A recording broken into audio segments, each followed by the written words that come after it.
The overall goal of the following experiment is to assess and manipulate neural mass action and neurodynamics during learning. This is achieved by first implanting multi-electrode arrays that allow site-specific simultaneous stimulation and recording of neuronal activity in the auditory cortex.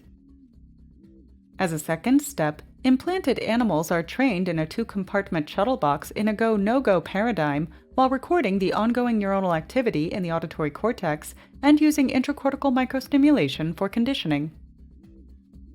Next, analysis of the learning behavior and learning-related spatiotemporal activity patterns are performed on a trial-by-trial basis offline.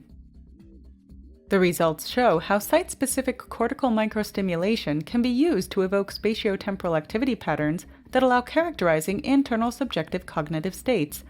Thereby, this method establishes links between cortical circuit activity patterns and observed behavioral states of learning and perception.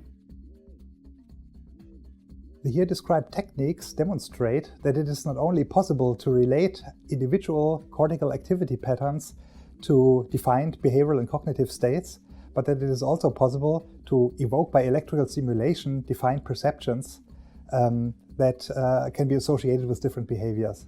The extension of these findings is towards the development of neuroprosthetic substitution for lost sensory function. This method can also be applied to other rodent species such as rats and mice. Generally, individuals new to this method will struggle because experience and well-developed standards in handling and training of animals are required to obtain good results from these learning experiments.